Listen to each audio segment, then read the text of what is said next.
तो मैं माननीय मंत्री जी से ये पूछना चाहती हूँ कि वर्तमान में भारत सरकार के जितने भी उपक्रम हैं या उनके जितने भी निजी क्षेत्र हैं, उस पे झारखंड सरकार का कितना कुल बकाया है और निकट भविष्य में उनकी वसूली के लिए हमारी सरकार की क्या कार्य योजना। मैया सम्मान की राशि को लेकर के तरह तरह के भ्रम फैलाए जा रहे थे। कहा जा रहा था कि झारखंड कर्ज के तले दब जाएगा।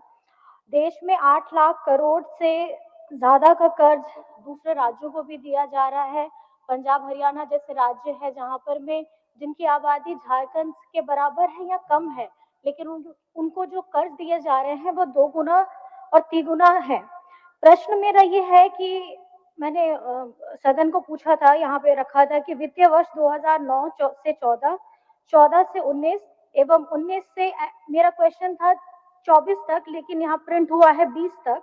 19 से 20 के दौरान झारखंड सरकार को विभिन्न माध्यमों से राशि ऋण के रूप में कितनी प्राप्त हुई है, जवाब आया है। और दूसरा उसी के साथ है कि उपयुक्त खंड का जो स्वीकारात्मक है, तो क्या झारखंड सरकार वर्तमान में जो है उनका वित्तीय स्थिति को देखते हुए प्रतिवर्ष कितनी राशि ऋण के रूप में प्राप्त करना चाहती है, और अगर करना चाहती है तो कब तक, और अगर नहीं करना चाहती है तो क्यों? माननीय मंत्री।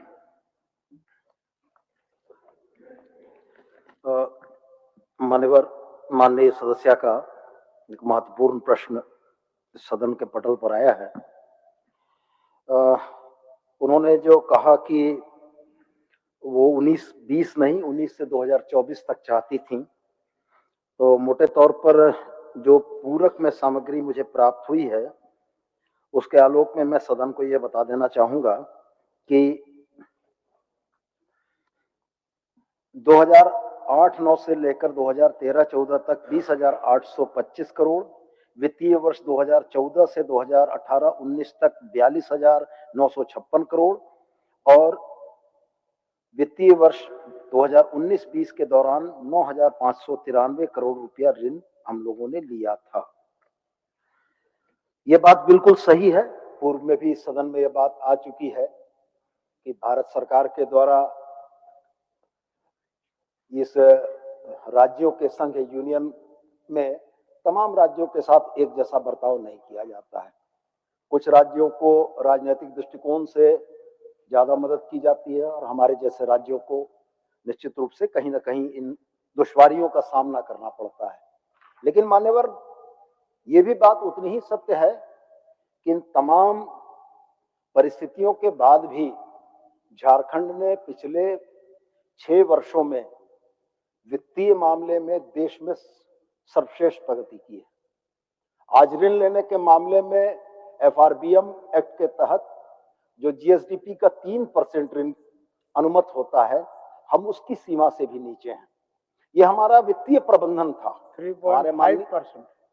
सर 3.5% झारखंड का है और दूसरे राज्य का 4% से 4.5%। मान्यवर, उसको भी जरा सा मैं सही कर देना चाहूंगा। एफआरबीएम एक्ट के तहत जीएसडीपी का 3% हम ऋण के तौर पर ले सकते हैं और आपके हमारे राज्य ने हेमंत बाबू के नेतृत्व में 2.27 लिया है, 2.27 कम लिया है। हाँ, अनुमत जो 3% है उससे भी हम कम हैं। और सबसे महत्वपूर्ण बात यह है कि हमारा वित्तीय प्रबंधन जिस तरीके से रहा, उसने राज्य में कल्याणकारी योजनाओं को संचालित करने के लिए पैसे की कमी नहीं होने दी। मैया सम्मान के नाम पर हमारे विपक्षी सदस्यों के द्वारा जो भ्रम लगातार फैलाया गया कि सरकार कर्ज के बोझ में चली गई, सरकार ये चीजें नहीं कर पाएंगी, महालेखाकार के आंकड़े बहुत स्पष्ट ये कहते हैं कि वर्तमान वित्तीय वर्ष 24-25 में एफआरबीएम एक्ट के तहत राज्य के जीएसडीपी का निर्धारित 3% अधिसीमा के विरुद्ध 2.2% की सीमा में विभिन्न स्रोतों से 20,000 करोड़ रुपया का ऋण हम और अभी ले सकते हैं। ये पूरे भारतवर्ष में एफआरबीएम की अनुमत सीमा के अंदर रहने वाला इकलौता राज्य है मान्यवर। और पिछले वित्तीय वर्ष में मान्यवर हम लोगों ने 17,000 माफ कीजिएगा, पिछले वित्तीय वर्ष में हम लोगों ने जनवरी 2025 तक 2082 करोड़ रुपया का मात्र ऋण प्राप्त किया था और हमारे पास अभी भी 17,917 करोड़ के ऋण लेने का अनुमत प्रावधान है।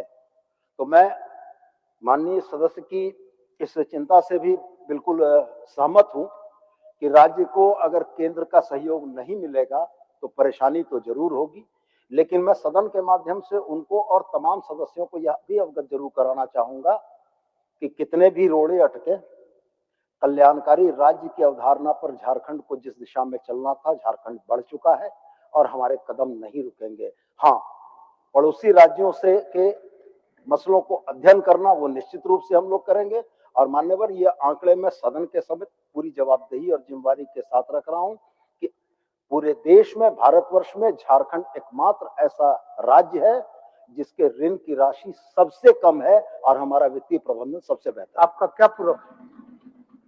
माननीय अध्यक्ष महोदय, एक और सवाल है, इसी के साथ मैं जोड़ना चाहती हूँ कि हम लोगों का झारखंड का जितना कर्ज है, मतलब हम बकाया है, मैं दोबारा अपने सवाल को दोहराती हूँ कि भारत सरकार की कंपनियों पर हमारा जितना बकाया है उससे कम हमारा झारखंड का कर्ज है।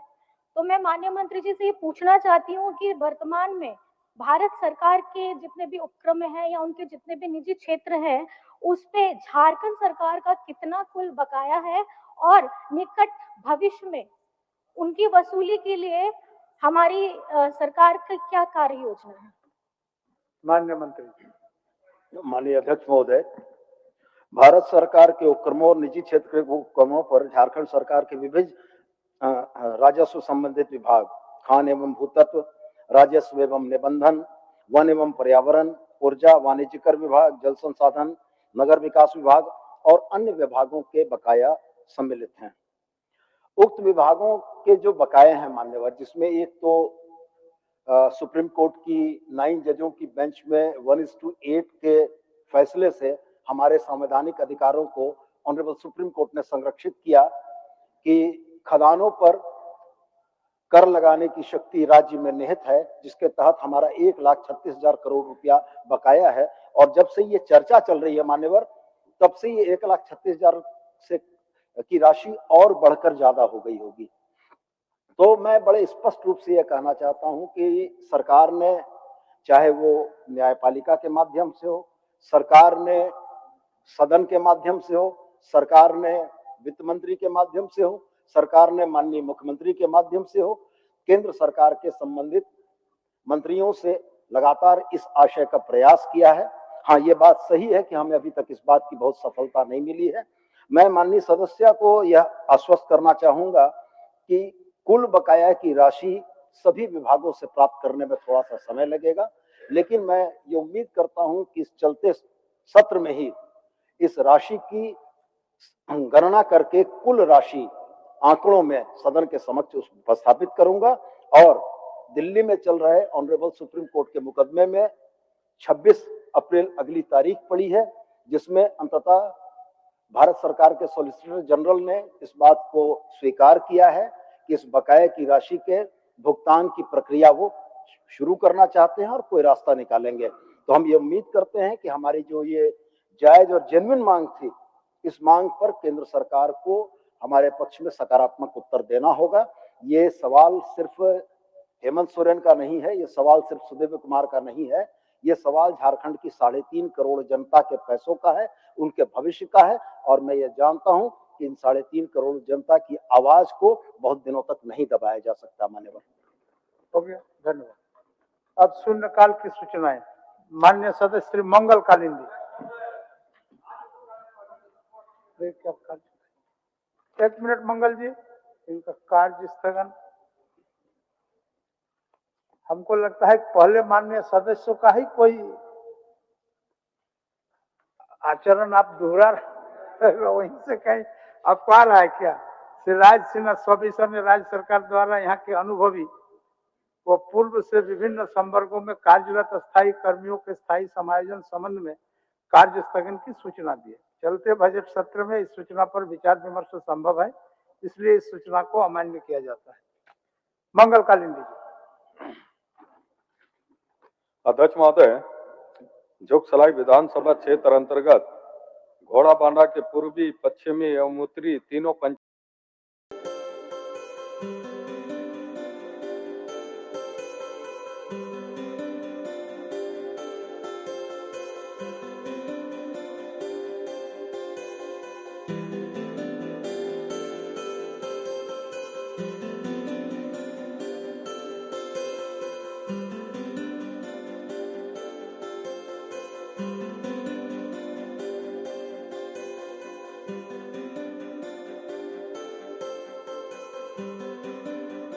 Thank you.